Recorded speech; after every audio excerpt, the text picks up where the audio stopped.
வணக்கம் and welcome back to maybe are வாட்சிங். நான் உங்க கோமதி தேசிங். இவர் என்ன இன்னுமா என் ஊர்ல ஃபர்ஸ்ட் தான் வந்துட்டு மாடுகள் மாநாடுனாரு, மலைகள் மாநாடுனாரு. இப்ப வந்து புதுசா கடலம்மா மாநாடு அப்படின்னு ஒரு விஷயத்துக்கு இருந்திருக்காரு. என்னதான் நினைச்சிட்டு இருக்காரு இவரு? மத்தவங்க எல்லாம் வந்துட்டு பிரச்சாரம் பண்ணிட்டு இருக்காங்க, மத்தவங்க இதை பண்றாங்க அதை பண்றாங்க, இவரை பேசாம சயின்ஸ் டீச்சரா போக சொல்லிடுங்க அப்படின்ற மாதிரி இந்த கமெண்ட் செக்ஷன்லயே நிறைய பேர் சொல்லியிருந்தாங்க.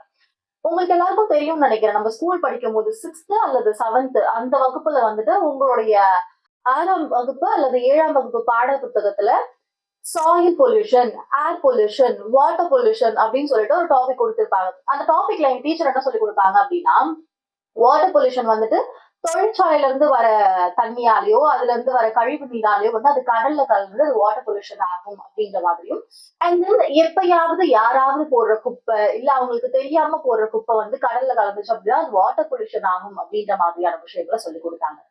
ஆனா இப்போ நீங்க போயிட்டு பாண்டிச்சேரி பீச்லயோ இல்ல வந்து சென்னையில மெரினா பீச்லயோ இல்ல மத்த வேற என்ன பீச் இருக்கு அந்த மாதிரியான இடங்கள்ல மீன் பார்க்கணுமா, அந்த பீச்லயே போயிட்டு பாருங்க. அங்க எவ்வளவு குப்பை இருக்கு அப்படின்றத பாருங்க. அந்த குப்பை வந்து அங்க மட்டும் தான் இருக்கா, அங்க மட்டும் தான் தேங்கி இருக்கு, அப்படியே போயிடுதா அப்படின்னு கேட்டா நோ, ஆப்வியஸ்லி நாட். அந்த குப்பை என்ன பண்ணுது அப்படின்னா அங்க வாழுது இல்ல மீன், நண்டு, இறால், இதெல்லாம் வந்து அந்த மீன் இப்ப பெரிய பெரிய மீன் எல்லாம் என்ன பண்ணோம் அப்படின்னா அதை வந்துட்டு உணவா நினைச்சு எடுத்துக்கும். இப்ப ரோட்ல சாதாரணமா ரோட்ல நடந்து போகும்போது நம்ம என்ன பாக்குறோம்? மாடு ஒரு போஸ்டரை பிரிச்சு தின்னுது. அத வந்து நம்ம பாக்குறோம். ஒரு காணொளியில ஒரு படத்துல வந்து அது ஒரு காமெடியா இது பண்ணி நார்மலைஸ் பண்ணி கொண்டு போயிட்டோம்.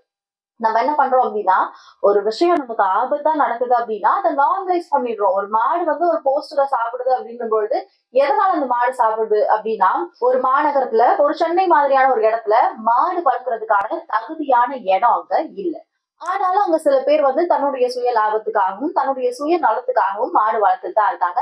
நம்ம நிறைய ஆக்சிடென்ட் பாக்குறோம். ரோட்ல மாடு வந்துட்டு வண்டியில முட்டி அப்படியே ரோட்ல விழுந்து கிடக்குது. நிறைய கால்ஸ் வருது. நிறைய ப்ளூ கிராஸ் ஆகட்டும் இல்ல வந்துட்டு மத்த ஆர்கனைசேஷனுக்காகட்டும் நிறைய கால்ஸ் வருது. அப்புறம் போயிட்டு நம்ம வந்து ட்ரீட்மெண்ட் பண்ற வரைக்கும் அந்த மாட்டோட ஓனர் அங்கதான் பக்கத்துல எங்கேயாவது இருப்பாரு.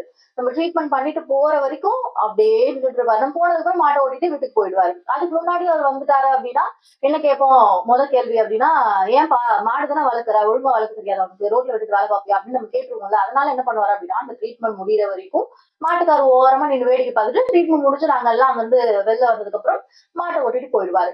இது வந்து நம்ம நார்மலைஸ் பண்ணப்படுத்துருச்சு. இந்த படங்கள்லயாகட்டும், இல்ல காமெடிகள்லயாகட்டும் நார்மலைஸ் பண்ணப்பட்டுருச்சு. மாடு வந்து பேப்பர் சாப்பிடுது. மாடுக்கு வந்து சாப்பிட எதுவும் இல்ல அப்படின்னு சொல்லிட்டு பேப்பர் சாப்பிடுது, போஸ்டர் சாப்பிடுது. அப்புறம் இப்ப குப்பை சாப்பிடுது.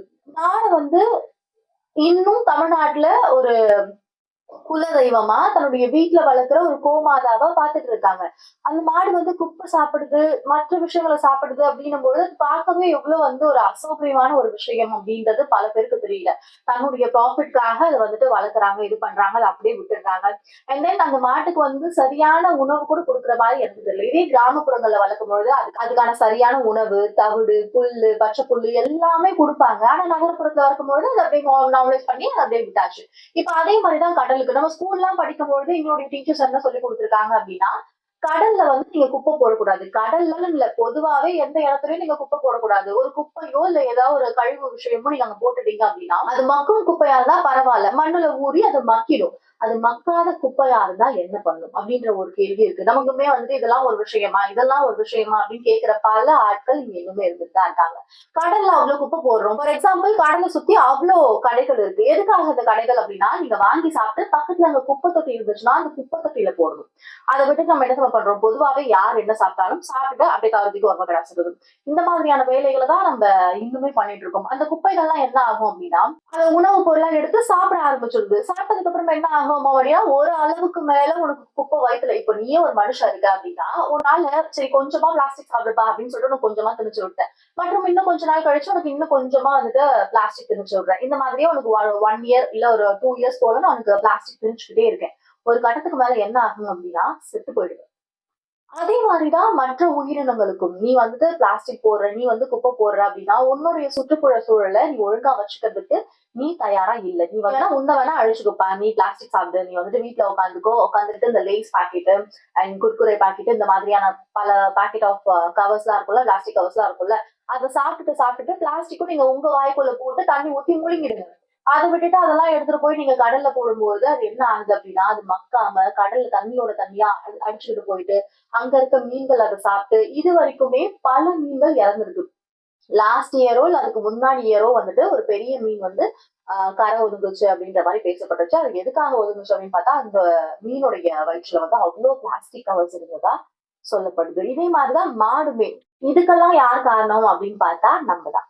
மனுஷங்க தான் காரணம். நம்ம வந்து நமக்கு தெரியும் நமக்கு 6 அறிவு அப்படின்னு சொல்லிட்டு ஒரு அறிவு குடுத்துருக்காங்க. ஆனா நமக்கு அந்த 6 அறிவுக்கு நம்ம டிசர்வா அப்படின்னு கேட்டா நான்லாம் வந்து சத்தியமா டிசர்விங்ன்னு சொல்லவே மாட்டேன். அப்படி நீங்க 6 அறிவுக்கு டிசர்விங்கா இருந்தா என்ன பண்ணிருப்பீங்க அப்படின்னா, இந்த மாதிரி ஒரு மாநாடு நடக்குது அப்படின்னும் பொழுது அதுல இருக்க அறிவு சார்ந்த விஷயங்களை உள்ள எடுத்துக்கணும். அது வந்து நம்ம எடுத்துக்கும் போது தயாராவே இல்லை.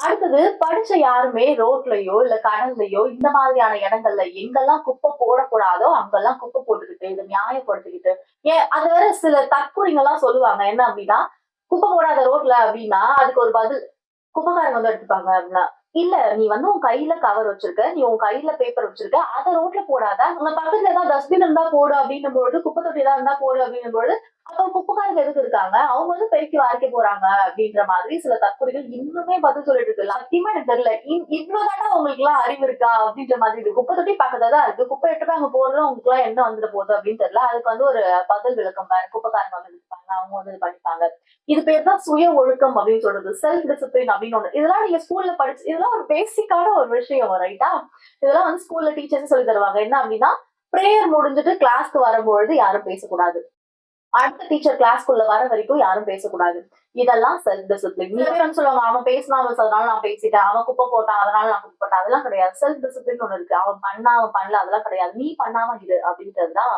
விஷயம் சோ இந்த மாதிரியான விஷயங்களை வந்து நம்ம எடுத்துக்கணும் யார் நல்லது சொன்னாலும் எடுத்துக்கணும் என்னை பொறுத்த வரைக்கும் இல்ல எனக்கு அவங்க ஆக மாட்டாங்க இவங்க ஆக மாட்டாங்க அதெல்லாம் கிடையாது நல்லதுன்றது வந்து கெட்டவங்க சொன்னாலுமே நல்லது எடுத்துக்கணும் உங்கள வந்து அவங்கள தூக்கி கொஞ்சம் சொல்ல அவங்கள பாராட்ட சொல்ல அவங்க நல்லது சொல்றாங்களா அந்த விஷயங்களை மட்டும் உள்ள எடுத்துக்கணும் அப்படின்றதுதான் என்னுடைய கருத்து அதுல சீமான் அவர்களுமே அததான் சொல்லியிருப்பாரு கடல் அப்படின்றது வந்துட்டு மீனவர்கள் தாயா கும்பிடுற மாதாவா கும்பிடுற அம்மாவா கும்பிடுற ஒரு விஷயம் சொல்லுவோம்ல கடல் வந்து எனக்கு எல்லாமே கொடுத்துட்டே இருக்கு நாங்க வந்து பாண்டிச்சேரியில பீச் பக்கத்துல இருக்க ஒரு பர்சன் சோ வந்துட்டு என்ன எப்படி பார்ப்பாங்க அப்படின்னா அங்க இருக்க ஆட்களுமே எப்படி பார்ப்பாங்க அப்படின்னா கடல் வந்து எனக்கு அம்மா மாதிரி கடல் வந்து எனக்கு தாய் மாதிரி ஏன் கடல் என்ன விட்டுறாது அப்படின்ற மாதிரியான வார்த்தைகள்லாம் யூஸ் பண்ணி பேசுவாங்க அதோடைய அர்த்தம் வெளியே இருந்து பாக்குற யாருக்கும் புரியாது ஆனா அதுக்குள்ளே இருந்து அதுக்குள்ளே வாழறாங்கல்ல அவங்களுக்கு வந்து உண்மையாவே அது எமோஷனலா இருக்கும் சோ அத வந்து நீ அசிங்கப்படுத்திக்கிட்டு அத வந்து நீ கழிவுகள் எடுத்துட்டு போய் போட்டுக்கிட்டு அதுல வந்து நீ குப்பையில எடுத்து போய் போட்டுக்கிட்டு